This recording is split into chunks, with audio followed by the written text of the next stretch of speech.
Hello everyone, DC Wood here. I'm now reviewing several new items for YouTube, and I felt like reviewing another Doctor Who story that's recently come out. It is The Blood Cell by James Goss, and for this review I've decided to review both the trade hardback and the audiobook simultaneously. The release of the current range of 12th Doctor books immediately enticed me. I really did enjoy Series 8 so much, and the cover of The Blood Cell really entranced me like no other.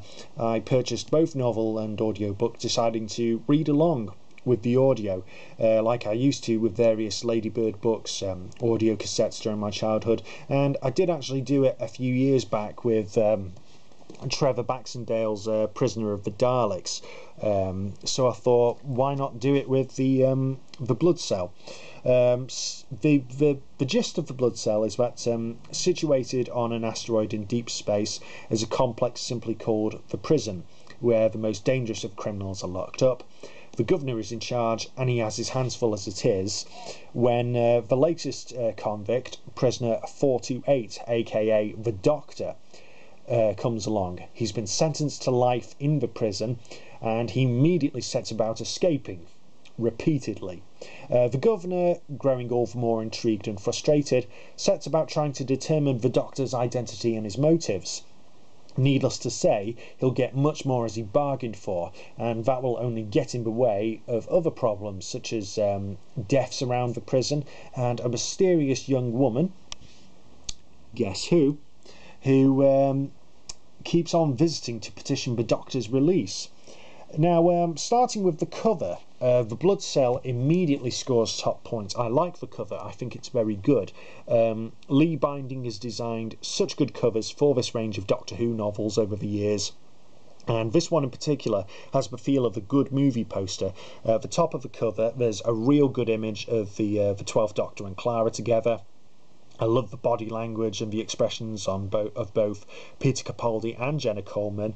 There's really nice touch, so many artistic touches here. The prison bars, the brickwork, the shadows, the movie tagline there, you have to break in to break through, like the Doctor Who font for the titles below the title.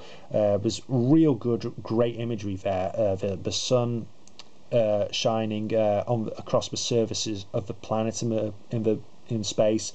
I love the conception of the prison, this dark, grungy yet futuristic complex built, or rather grown, on this asteroid in space.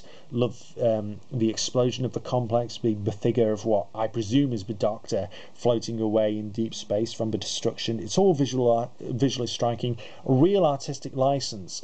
Really good work from Lee Binding there, absolutely brilliant. The hardback itself, it's the typical quality you'd expect from BBC books. The binding, the page quality, the font used, the typesetting, it's all the mark of excellence, really. Just well laid out, really good for kids, and no dust jacket. Doesn't need it, really. It's easy to handle, it's produced to last, great design as ever.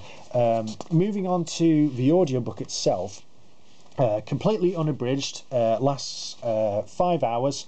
Lasts over 5 hours, spans across 5 discs. We'll just open it up there. Yep, very good design. Proper quality printing onto the discs themselves, onto the CDs themselves. There's the insider notes, featuring detailing the history of BBC audiobooks, which seems to be back and succeeding the defunct Audio Go, which I'm pleased about. Details of all the cast and crew involved, and as you can see, the disc folds out there. Word of warning regarding this design of the CD case: the discs can be quite tough to get out, and so if you're getting them out for the first time, you've got to be careful because you don't want to risk breaking anything. So be advised. However, nevertheless, good design of CD case, very good design. And right, onto the actual story itself. James Goss deserves credit, in my opinion, for writing something that's unique. What sets The Blood Cell apart from most other Doctor Who novels of this format is that James writes it in the first person, and he tells the tale through the eyes of the governor instead of the Doctor. or his companion. Don't worry, the 12th Doctor and Clara feature prominently throughout, but this is really the Governor's story. He's the main character here. And Goss executes the presentation very well. He writes the Governor and all the other supporting characters very, very well. The Governor's not a noble man with honour and integrity, as you may have expected. He's a very delusional individual with so many character flaws. He's cowardly, he's pompous, somewhat of a control freak. But as the story progresses and more secrets are unearthed about the Governor, you slowly start to warm to him in a strange way. Nothing is as simple as it seems in the Blood Cell, and the perspective that Goss writes certainly makes everything all the more intriguing, and the author writes all the characters, the events, the plot and dialogue in a fashion that fits the current direction that the TV show is going. Other plus points includes the characterization of the 12th Doctor and Clara. It's the essence of Peter Capaldi and Jenna Coleman have been captured beautifully. All the personality traits, all the layers to their depth, it's all there, and the banter, the moments of the intense moments are all there, all fantastic. All the other characters are very well written as well, all engaging. There's references to Clara's teaching. Danny Pink gets a nod. The strange relationship Clara has with the TARDIS. There's also nods to the Doctor's past selves as well, namely his third incarnation.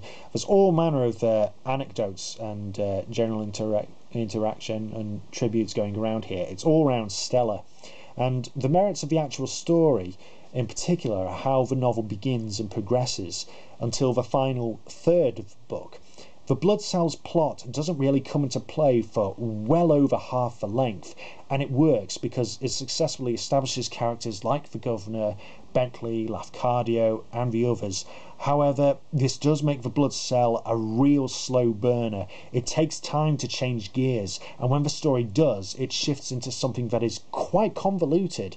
Although the various shocks and revelations are all pulled off fine, the reader is in danger of getting lost in the shuffle. The plot becomes advanced and quite tough to follow, and it didn't engage me like it was meant to. The final moments of the Blood Cell itself really become disturbing and sinister as well, and it borders on graphic, to be honest. This novel is more aimed at the older Who reader, and younger fans are probably best staying away from this one. However, the Blood Cell does remain a solid story, one that isn't as straightforward as you might imagine from reading the synopsis. It's different, and although there are much better Doctor Who novels out there, ones that are more fun or more epic, this one is still a fine one to own, especially for Peter Capaldi fans. The audiobook is read by Colin McFarlane, who's appeared in things like The Thin Blue Line, Holby City, Batman Begins and The Dark Knight, and with regards to Doctor Who, he also voiced the Heavenly Host from Voyage of the Damned, and he's set to actually appear in Series 9.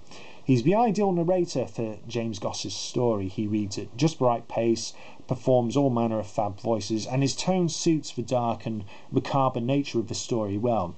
But Colin isn't as versatile as, say, Nicholas Briggs or Catherine Tate, and his reading isn't entirely perfect. When I was reading along,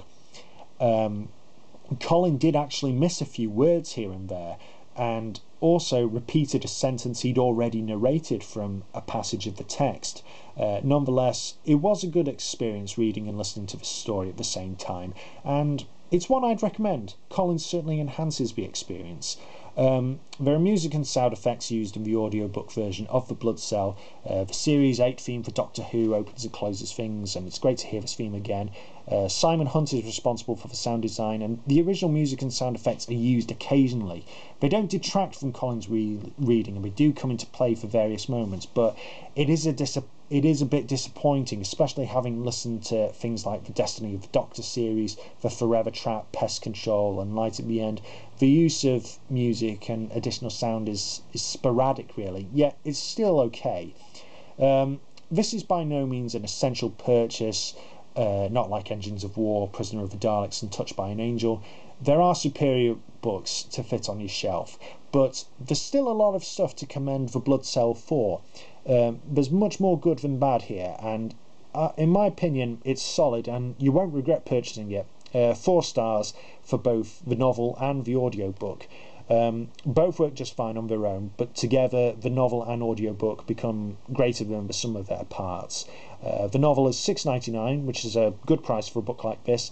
However, the audiobook is much more pricey at £25, and you're best thinking about purchasing the 5-disc set, especially if you're buying with the novel. Both hardback and audiobook editions of Doctor Who: The Blood Cell can be found at most good bookshops and online retailers. Thanks for joining in, everyone. I'll be back again soon with a review of the independent film The Mother Town. Thanks for listening, everyone.